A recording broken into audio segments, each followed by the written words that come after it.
सूर्य नारायण को प्रसन्न करने के लिए अपन कुंकू डाल लेते हैं, हल्दी डाल लेते हैं जल में, या चने की दाल डाल लेते हैं जल के अंदर। सूर्य नारायण को प्रसन्न करने के लिए हमने चने की दाल डाली, कुंकू डाला, हल्दी डाली, और कभी कभी सूर्य नारायण भगवान से बहुत जरूरी काम है और वो कार्य हो ही नहीं रहा है, या तन पर कोई रोग हो गया है, तो उसको मिटाने के लिए कई बार हमने भगवान सूर्य को अर्घ देते समय सफेद फूल भी डाला है, कभी लाल फूल भी डाला है।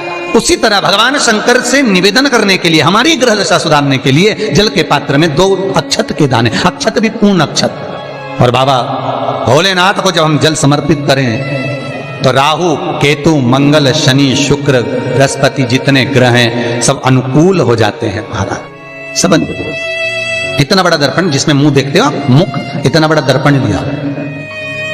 अच्छा, पहले के लोग जानते नहीं है, पहले जो घरों में, आजकल तो फैशन की बंदरवाल होती है, दरवाजे पे जो बंदरवाल लोग लगाते हैं, कहीं मोती की लगा रहे, कहीं काय की लगा रहे, तो पहले जो बंदरवाल होती थी उस बंदरवाल में अगर कई शहरों में, जैसे काशी साइड में, तो आज भी जो बंदरवाल मिलती है उत्तर प्रदेश में, और चलो तो गुजरात में, तो उसमें इतने बड़े बड़े कांच लगे रहते हैं, दर्पण।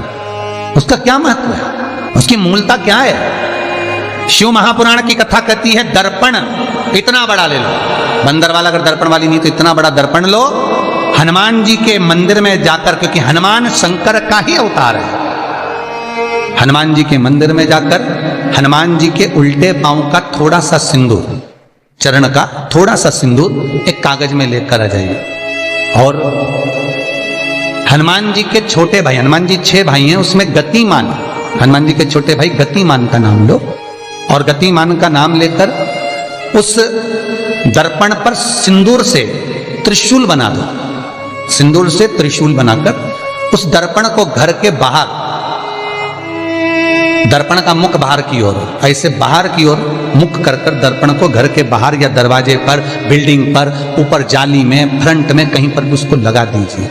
महाराज केवल शंकर का स्मरण कर कर, गतिमान का नाम लेकर, हनुमान के उल्टे पांव का सिंदूर का त्रिशूल बनाकर जो दर्पण को लगा देता है, आपको 1 महीने के अंदर अंतर मालूम पड़ जाएगा कि पिछले जो महीने निकले हैं उस महीने का अंदाजा लगाना कि घर में लोग कितने बीमार पड़ते थे, और इस दर्पण को लगाने के बाद बीमारी कम हुई कि नहीं हो कम तो ठंडा कर देना, क्या जा रहा है, पर करके जरूर देखना, विश्वास रखकर करोगे, भगवान शिव का अनुमोदन कर कर, भगवान शंकर पर विश्वास रखकर करोगे तो बीमारी घेर नहीं सकती।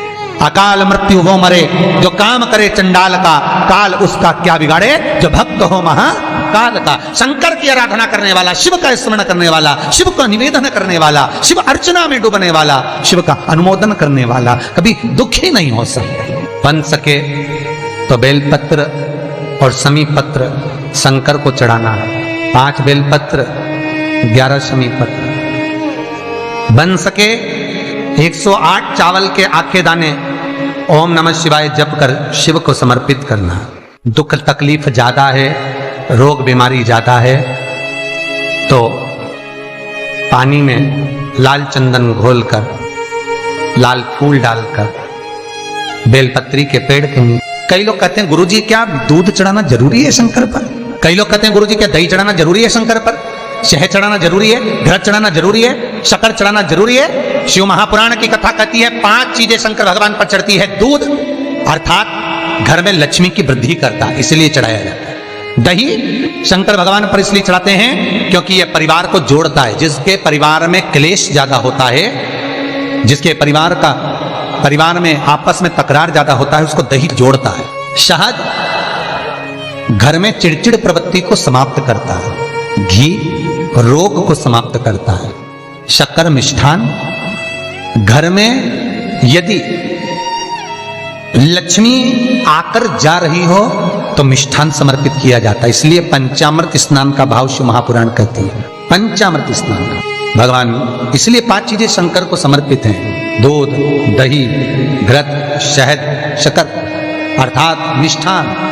शक्कर से मूलतः यहाँ शिव महापुराण में शक्कर नहीं लिखी है, मिष्ठान।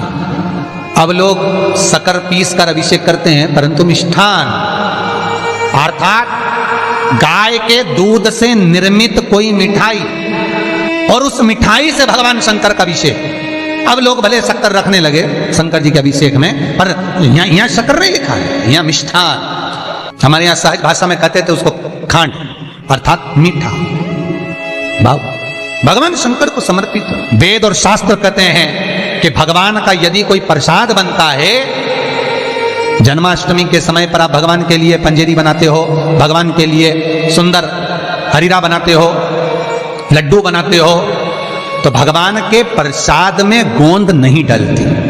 ध्यान रखना, आपकी बहू का जापा हो, डिलीवरी हो, तो खूब बादाम गोंद सब तल तल के खिलाओ, पर भगवान का जापा हो, भगवान का जन्मदिन हो, भगवान का जन्मोत्सव हो, रामकृष्ण का जन्मोत्सव हो, तो उसमें गोंद तलकर प्रसाद में कभी मत डालना, क्योंकि उसमें ब्राह्मण हत्या का अंश है, ब्राह्मण हत्या। और विद्वान जो ब्राह्मण होते हैं साहब, जिन्होंने शिव महापुराण की कथा या भागवत पुराण पढ़ी होती है, सुनी होती है, वो ब्राह्मण कभी भी, जो विद्वान ब्राह्मण होंगे वो कभी भी गोंद का लड्डू, गोंद तली हुई कभी नहीं खाएंगे। भले वो देसी घी में तले, कुछ भी तले, पर गोंद नहीं खाते, गोंद का लड्डू नहीं खाते। क्यों? क्योंकि इसमें ब्राह्मण हत्या का अंश है।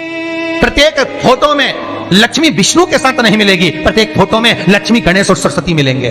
दीपावली पर पाना खरीद कर लाओ, दिवाली पर कागज खरीद कर लाओ, दिवाली पर फोटो खरीद कर लाइए, लक्ष्मी गणेश के साथ मिलेगी, लक्ष्मी सरस्वती के साथ मिलेगी, पर लक्ष्मी विष्णु के साथ नहीं। क्यों?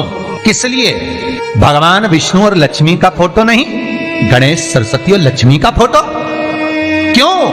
उसका कारण यहां है, पार्वती जी ने गणेश जी को लक्ष्मी की गोद में दे दिया। ले, आज से तू पूर्ण लक्ष्मी हो गई, ये सरस्वती तुझे लेकर आई है, इसकी साक्षी में मैं अपनी औलाद गणेश, अपना पुत्र गणेश तुझे गोदी देती, जा, तेरी गोद में गणेश बैठ गया तो तू पूर्ण कहलाए।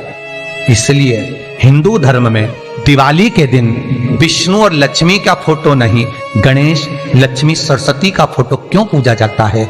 लक्ष्मी भगवान विष्णु के साथ अगर रहेगी तो अपूर्ण मानी जाए। स्त्री की संतान नहीं तो अपूर्ण है, पूर्ण हो गई जब संतान गोदी आ गई, संतान गोद आ गई तो वो पूर्ण है। भगवान विष्णु के साथ लक्ष्मी की पूजन इसलिए नहीं होती दिवाली पर, क्योंकि लक्ष्मी अगर नारायण के साथ है तो वह अपूर्ण कहलाएगी, और लक्ष्मी गणेश जी के साथ अगर बैठी है तो वो पूर्ण कहलाएगी। और दुनिया के लोगों को अपूर्ण लक्ष्मी नहीं चाहिए, दुनिया के लोगों को भरपूर पूर्ण लक्ष्मी चाहिए, जो संपदा से परिपूर्ण हो, वैभव सत्ता से परिपूर्ण हो। और लक्ष्मी और गणेश की पूजन के साथ में सरस्वती का पूजन इसलिए होता है क्योंकि माता सरस्वती ने लक्ष्मी को पूर्ण बनवाया है, माता सरस्वती की साक्षी में लक्ष्मी पूर्ण हुई है। इसलिए दिवाली के दिन गणेश, लक्ष्मी और सरस्वती, इन तीनों का पूजन होता है।